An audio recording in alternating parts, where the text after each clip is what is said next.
Toronto Raptors visit my Philadelphia 76ers in a game that honestly I thought about attending. Maybe I'll look and see if there's some cheap tickets left. Sixers 8-point favorites, total of 211 here. Raptors get the win in game 3 in Toronto.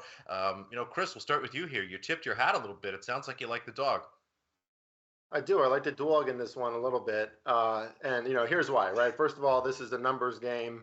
So this is about 2 to 3 points more than where I would handicap it. You could adjust some things, but I still think the 76ers are probably 2 possessions better than the Raptors at home. I don't know about almost 3. And so you just, you have this situation too where the Raptors with Joel Embiid, talking trash to Nick Nurse, probably not a good idea. Nick Nurse is a pretty buttoned up coach, and they came with a fight in that last game. And this is a team that in general, they do fight. They're not going to be knocked out of games that quickly. And now Joel Embiid is battling this thumb thing with ligaments that cannot feel good. I guess he took something at halftime in that last game because he came out looking better in the second half. But he got a little rattled in that one, got that tech at the end of the game. We saw Siakam finally hitting those big shots in the fourth quarter especially. You love to see that from the Raptors, a team that was in third place in defensive efficiency to end the season for a long time too, one of the better defenses in the NBA. These are 2 streaky teams, which is a weird thing to say. But what it means is, when they get hot, they get hot. When they get cold, they get cold. And I think we could see a little flip here. I think the Raptors are going to give the 76ers everything they can tonight. Again, this is a really well-coached team. We still haven't seen OG Anunoby really play the kind of basketball that he's capable of. So you got to still expect some positive regression from him. Scotty Barnes still a little banged up, but he still contributed, got some good rebounds, good defense. And in short, another narrative here tonight could be with Embiid battling things, does this become a more James Harden-centric 76ers offense? Because if that's the case, I don't like this offense as much. And now the Raptors starting to gain some momentum after that win. I think this game is going to be close at least. I don't see the 76ers walking away with it. So at +8, I gotta take the dog on the road. Hey, Josh, we love talking about extra possessions, and the Raptors in 3 out of 4 games have had 11 or more extra possessions.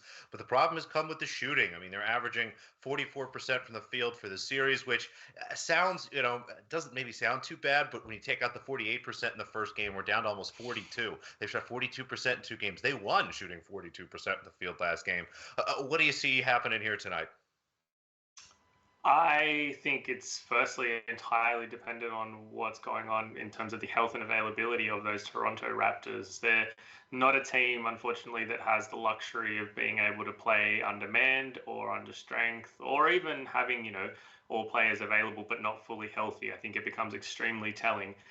Their limitations on that roster certainly come to the fore in those situations. So, what version are we going to get of this Toronto team is, I think, largely dependent on just how healthy everyone is, unfortunately for them. The 76ers at home, we know how good they were offensively in those first 2 games. And if they can replicate that, there's just not a world, in my opinion, where Toronto can keep pace with that. So ultimately, I think it's a situation where Philadelphia just needs to focus on themselves and executing their offense. And if they can do that efficiently, Toronto's not going to have enough in them to keep up. So as cliche as it is, it just comes down to which team is able to, I guess, impose their will and, control tempo a little bit in this game. Because if Toronto can get stops in that half court, that sparks their offense. That's when they are somewhat efficient offensively. When they can play in transition, they don't have to play against that set defense. Whereas, if Philadelphia is able to get to the line, to really slow things down, to late shot clock situations which result in buckets and then get back on defense. Toronto playing against a set Philadelphia defense hasn't been good all series, and I don't think that changes tonight either.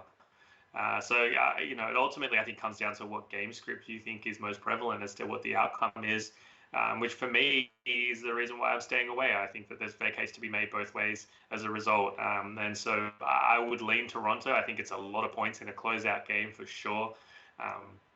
We know that they're not a team that's necessarily just going to lay down without a fight. We know that Nick Nurse will have something in store for them today, and certainly I think make life as difficult as possible for someone like Joel Embiid. And ultimately, if you do that, then Philadelphia can get a little bit clunky at times. But again, it's at home where those other guys step up big. It seems Tobias Harris, Tyrese Maxey, if those guys are going and they're scoring at will, then like I said, I don't see a world where Toronto can keep pace. They can still cover that number because it is such an inflated number, but to extend the series is going to be a tough ask for them. So ultimately, I side with the Sixers probably closing this series out today. But if I had to pick something in terms of the spread here, I would just take the points with Toronto because, yeah, completely agree with Chris. 8's a lot of points in a closeout game. Yeah, pace was the huge factor in the last game. You look at the first 3 games, all Sixers wins pace of 90 or less. Got it up to 98 last game. So we'll see if the Raptors can do that. Maybe shock the world. Chris would love it. He's got the Raptors +8. I'll be cheering for the Sixers. I guess if the Sixers win by 7, I could live with that.